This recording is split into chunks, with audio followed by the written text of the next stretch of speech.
5, 4, 3.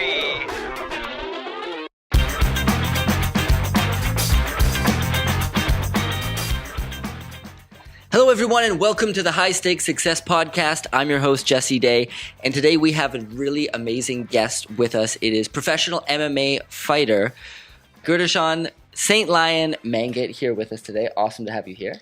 It's a pleasure to be here, man. Great. So on this show, basically, we break down psychology of people involved in extreme professions, and a lot of people, when they think about a fighter, most regular people can't really imagine what's that like, that process of actually putting yourself in danger, right? Because you essentially put yourself at risk all the time, willingly as your job. So what made you first want to become a fighter?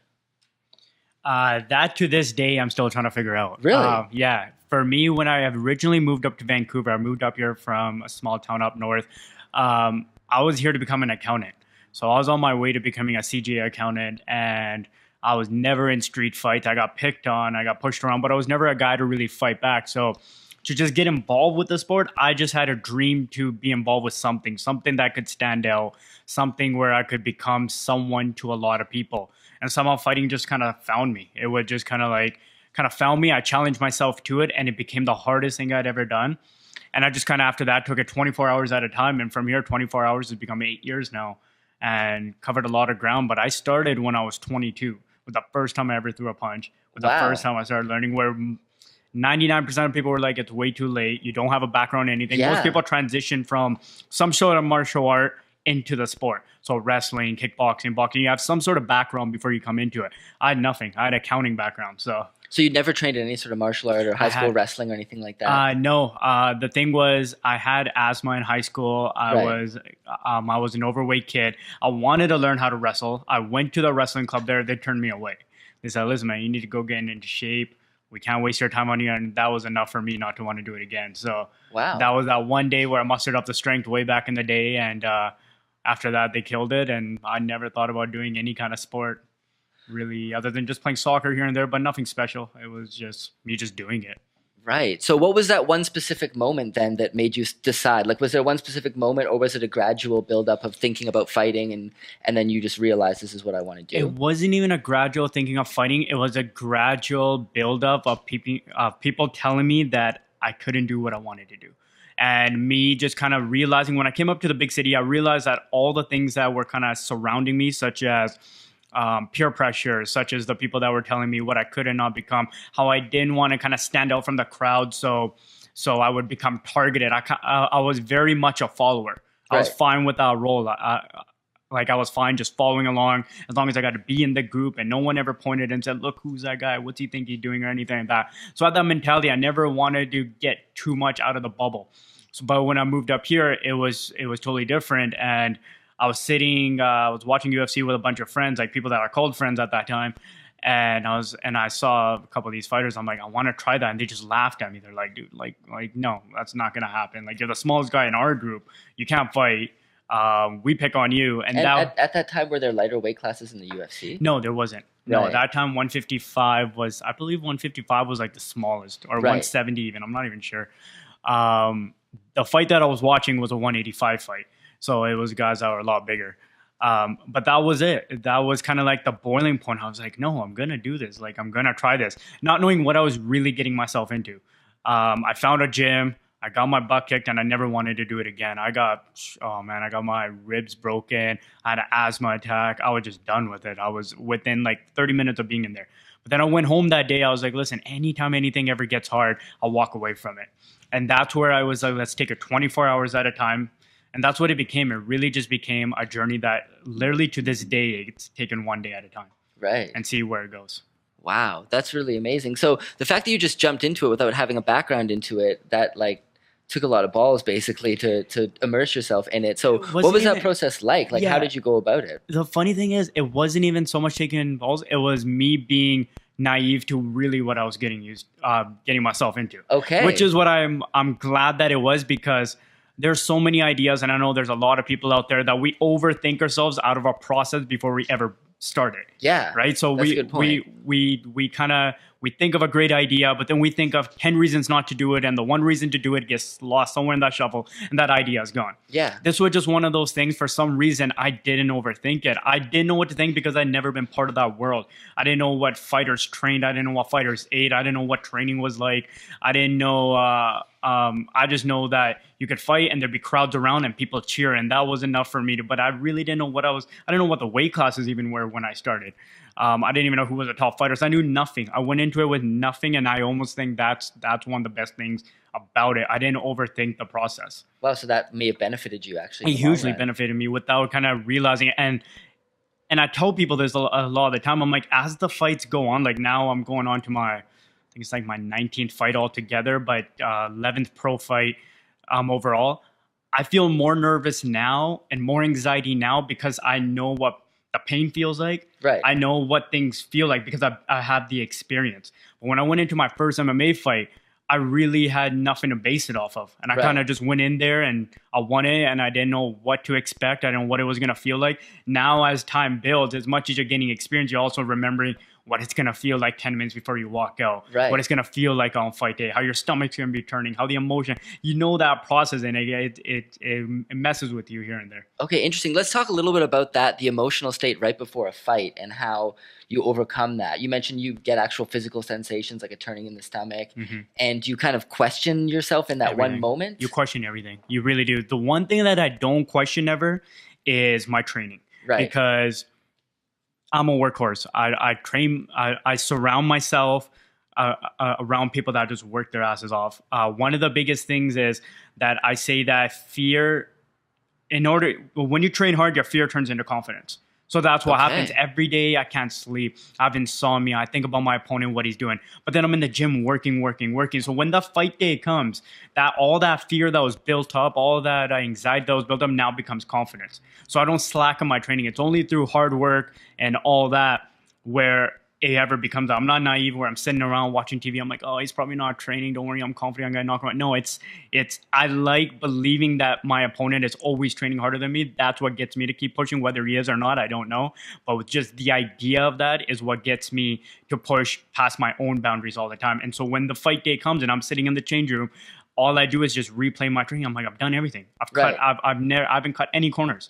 Like I was just telling you before we went on air, I drive down to Seattle, train with Demetrius Johnson. Yeah. There's a lot of people that don't want to drive a 10-minute drive to go to the nearest gym because they're like, it's a bit too far for me. Right. I cross the border. I sit in hour border lineups. Then I drive to Seattle just to do about 35 minutes of work, 5-minute rounds with the champ. Right. Then I'm back in my car. I'm driving 2-3 hours back, sitting at the border. And that's a day right there. So that's 6 hours of driving for 1 hour of quality work where a lot of people won't even drive downtown and be like, so that's the thing when I wake up every morning on Saturday, I'm like, do I really want to drive there?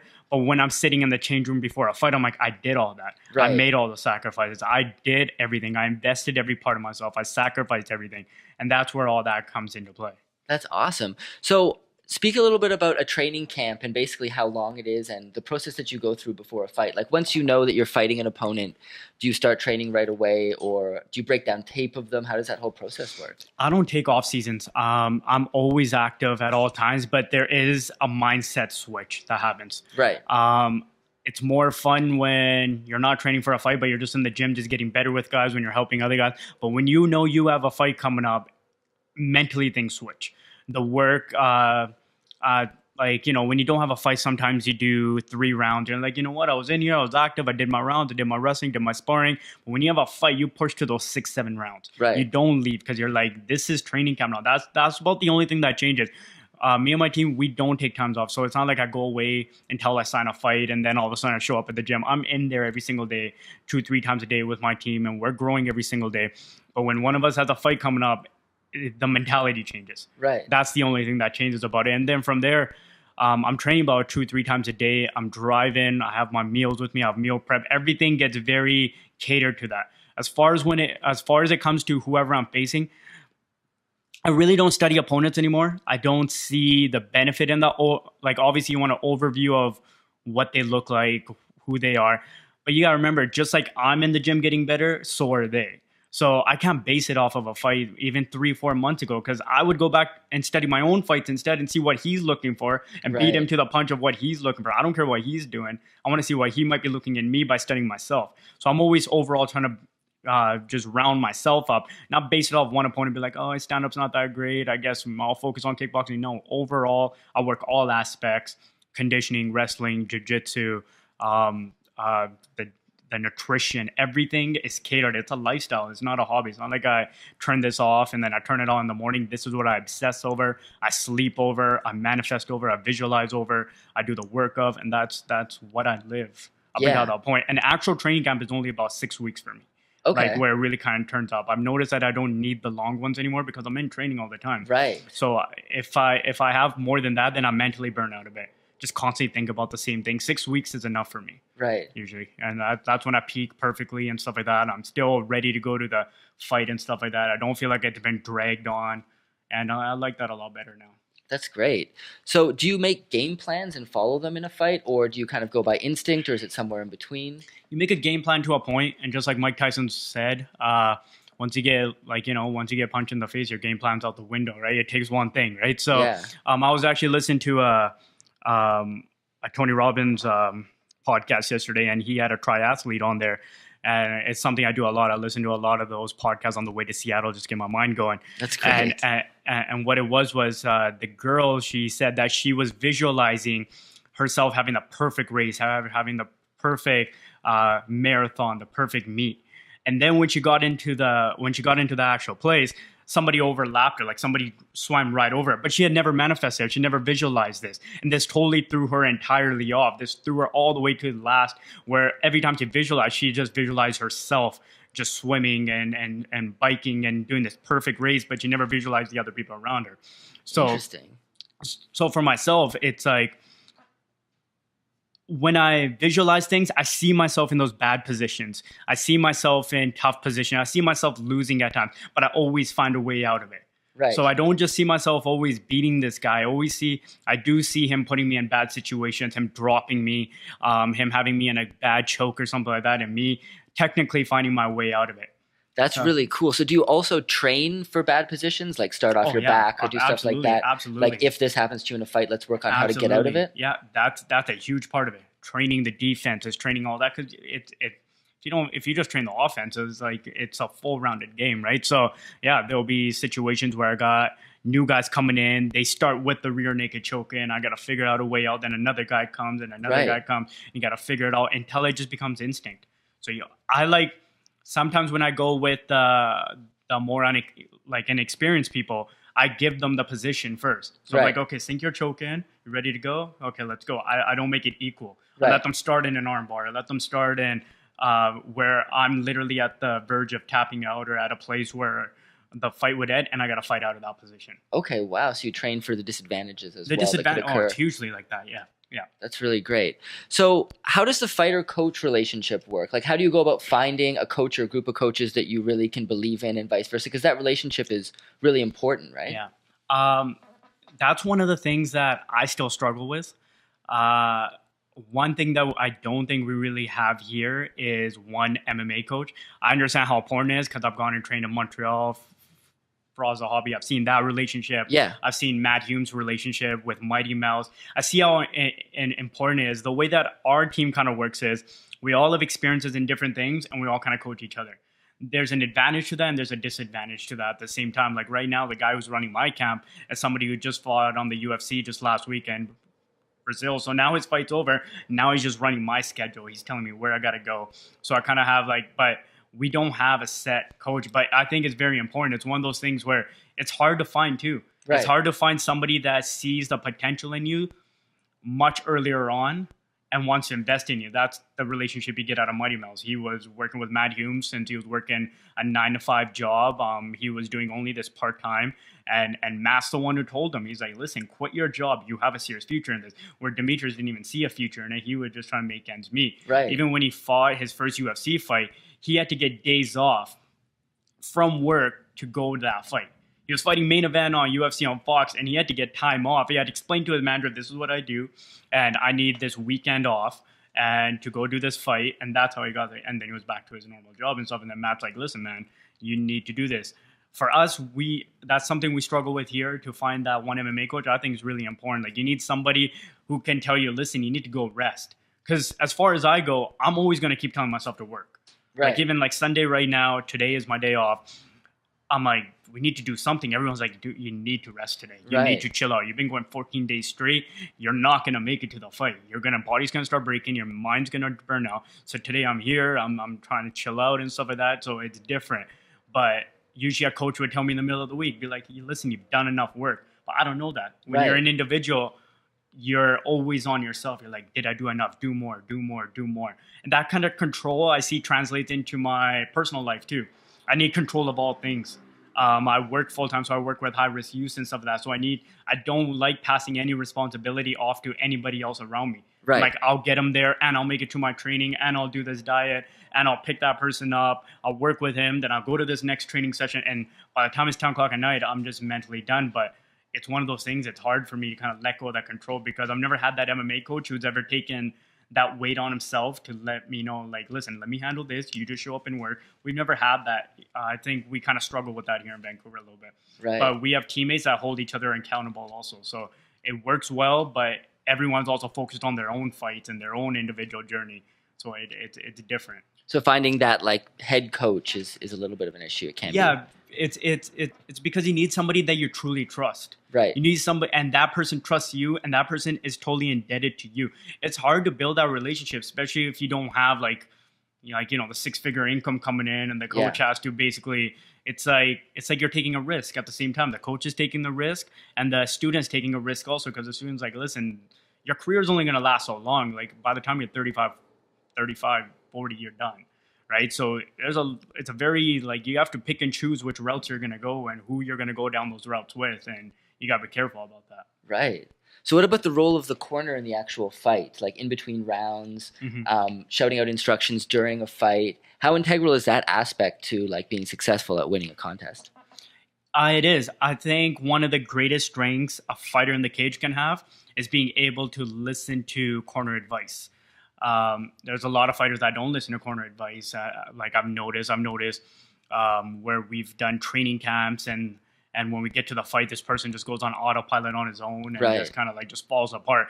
Me, I'm huge on my corner. I only bring trusting cornermen, people that I know that if they told me to do a backflip, I'll do a backflip. Like, you know, that like in my next fight, I have the UFC featherweight from here who's helping me. His ground game is amazing. So I trust in, if he's like, listen, do this and this and this, I'll follow it. You have to bring a trusting corner. If you don't trust your corner, you're not going to do it. Right. So that's a very important thing. For me, I'm huge on my corner. But I notice when I'm doing my stand-up and stuff, I don't listen to my corner as much, because I believe when you're in stand-up mode, it's much more instinctive. Okay. You tell me to throw a cross, chances are the moment where I could have thrown that cross is long past. The fight's fast-paced. Yeah. On the ground, things slow down. And jiu-jitsu, it becomes a chess match. Right. So you're like, okay, trap this arm, now bring it, now watch out for this, now get out of this. I think I'm much more need somebody on the ground to give me corner advice and stuff like that than I would on stand-up and stuff like that. Okay, cool. So does your mentality change a lot before a fight? You mentioned like once you get an opponent, you kind of go into a different mental state. Mm-hmm. And does that state kind of stay with you all day, every day? Are you constantly thinking about the contest that's coming up and just constantly breaking down the fight in your mind and thinking of ways to win and things you need to work on? Yeah, it does. And sometimes I wish I could just turn it off some days. And I'm sure the people around me wish I could just turn it off some, but it doesn't. All day, every day, any conversation I have can't take me away from it. Any kind of argument I might have, I'm like, don't take me away from it. So I obsess over these guys. I obsess over my opponents. I know almost everything about them going into these fights, which is almost like stage 5 stalkerish and stuff like that. Right. But I really do. I know how long the person's been married, how many kids he has, what's his motivations, because I need to know more than their skill, what's their motivations. Because I'll tell you, when you go into those deep rounds, when you go into those harsh positions, when you go into... There's certain people that would give up over the motive of why they're even doing it, and there's certain people that would die in that cage over the motives of why they're doing it.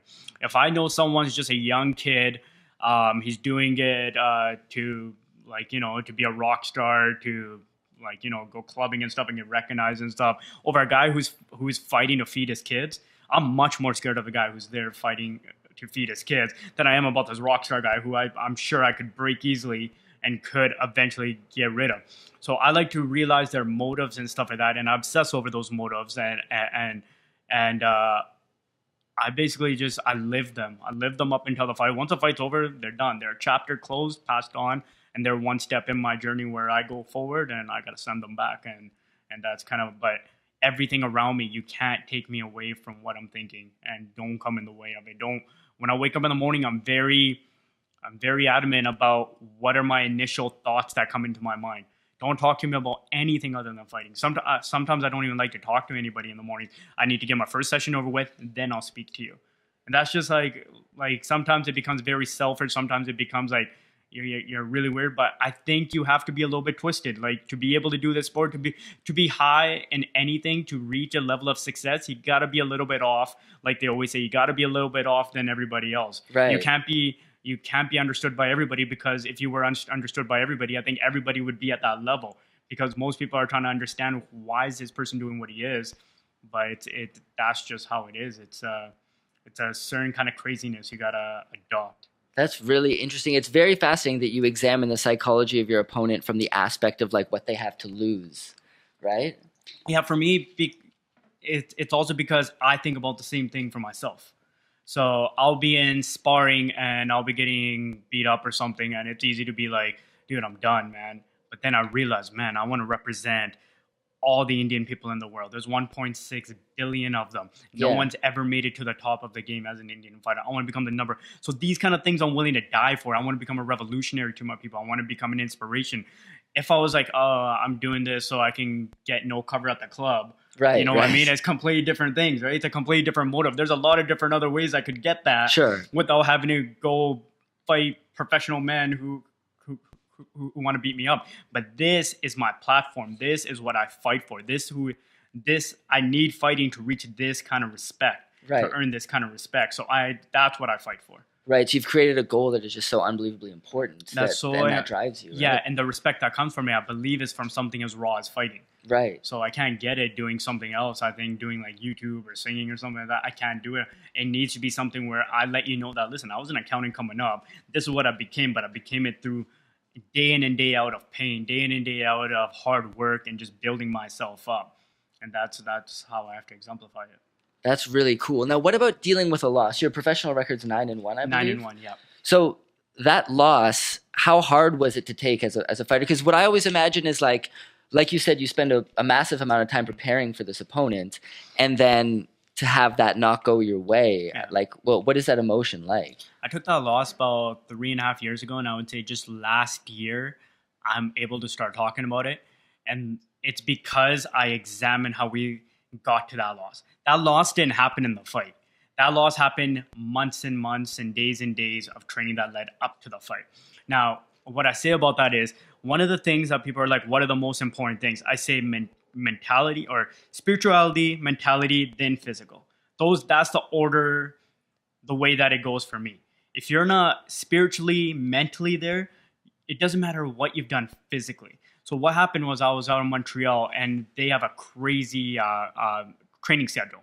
So I was doing the physical work every day. I was in the best shape of my life. I was training with the best guys. I was my skills were at the highest point that they could. But I never took time to tap into my mentality. My spirituality is what brought me to Montreal. Is what got me there. What got them to notice me and me to raise myself from the accountant I was to the person I am today. So when I got into the fight, I was mentally done. I was burnt out. And the crazy thing is, that fight, I was winning all the way up until the 4:30 mark of the round 3. And then I caught a knee and my nose busted in half. Right. And you can probably see the scar right here. And I never got put away. That fight got stopped because of a cut stoppage. Okay. So, but still, it should, even though it ended like that, and people always try to like kind of console me, be like, you know what, you were never finished. You've never been actually finished. At the end of the day, it shouldn't have even got to that. If I was there mentally and spiritually, I would have finished that fight a long time ago. Right. So for me, that's one of those things where, like, now here being in Vancouver, I train just as hard, but I focus on it. Before I came here, I went to the water. I visualized. I reminded myself what we came from. I wouldn't be here doing these podcasts if I wasn't doing something with my life, right? Yeah, There would be nothing for me to say. So for me, I have to tap into those things. I got to realize, like, dude, like, you know, friends like Mighty Mouse invite me up to come train with them. There's a reason behind Yeah. that. There's a reason because they see something in that. They see, and I've gone up to Montreal. I've trained with people that were literally visual images on my wall, were on my vision board, are the same people that are my circle now. I'm managed by Paradigm Sports Management, who also manage Conor McGregor, Michael Bisping, Stephen Wonderboy Thompson. They found me. So they saw something in me. These are all things that were manifested because of me sitting around and meditating on it, and then also doing the work. Some people sit around and meditate and visualize too much, but don't do the work. So they say dreamers dream at night, but the real is they dream at night, wake up in the morning, open their eyes, and step into their dream. Right. So that's something that I do. And that's an important distinction because, you know, a lot of people with the secret and this whole aspect that came up about visualizing success, the actual work needs to be put in as well. So it's kind of a combination of both, right? Exactly. The actual work is very important for you to do because it's easy to visualize it. It's not easy to visualize either, but you got to follow it up with work. The work Right. has to follow. Cool. So what sort of advice would you give, for example, to a young fighter coming up who they've been training and they're really passionate about the sport and they want to enter into it, they want to be a fighter? What do you think is the most important kind of lesson to impart to somebody like that? Understand the discipline. Understand the discipline in life, your lifestyle, not just the sport. You got to be able to, what mixed martial arts has taught me is how to be a better brother, a better boyfriend, a better son, a better grandson, is what martial arts has taught me. Not just how to be a good fighter, but how to be a man in life. So you got to understand there's a lot of fighters you come across that learn how to fight. It's great power to, like, you know, like they say in Spider-Man, with great power comes great responsibility. Right? Right. So it's the same thing with me. When the way that I was raised in the sport was like, you can learn these skills, understand that I'm a dangerous weapon on the streets, but there's no reason for me to ever show that. There's better for me to take these weapons and inspire people, to raise people to a higher level, to show them, listen, if I could become this, you can become this too. So that's how I use the power and the strength that I get from my victories and stuff. Instead of saying, I'm the man, this is who I am, don't step to me. Like, you know, that kind of stuff. That's never the discipline. That's not the warrior mentality. That's not the warrior creed. That's not what a true fighter is. That's not what a true warrior is. So I say, if you're going to go into it, understand your mindset. Like I said, there's a difference between me fighting a guy who's fighting for his kids, his family, his vision, than a guy who's fighting for a rock stardom to pick up some girls or something like that. Yeah. It's two completely different motivations, and they get shown when you're in the cage. They get exposed when you're in the cage of who's fighting for what and how far it goes. Right. That's what I would say. Fight for the right thing and fight with discipline. Awesome. Well, that was some amazing wisdom you've imparted to us today. You have a fight coming up? Yeah, I do. I'm fighting April 22nd in India, actually. Okay. And this is going to be one of the biggest fight cards. It's going to be one of the biggest fights to take place on Indian soil. I'm fighting actually 2 weight classes up. So I'm debuting in a weight class I've never done. And this is because my opponent said he would not meet me at a catch weight. So I said, listen, man, I'll just come up to your weight class. So we're going to make this happen. This will basically kind of shut anybody up on who is the #1 Indian fighter in the world. Awesome. So where can people catch that? It'll be live streamed all over the world. It'll be off the Brave Fight. There'll be more information on my Instagram. So at Saint Lion, SAINT. Yeah, we'll put that in the links below as well. Yeah, so you can follow me on there. There'll be links up there, and it'll lead you to it as the journey goes, and follow along with me on it. And yeah. Awesome. Well, thank you so much, Thank brother. you, man. That was Appreciate awesome. All right, guys, that was amazing insight on the fighter psychology and mentality. Thank you so much for joining us. Be sure to check out highstakesuccess.com and our YouTube channel as well. There'll be links below to where you can find Gary's next fight and his social media as well. So thanks, and see you guys next time.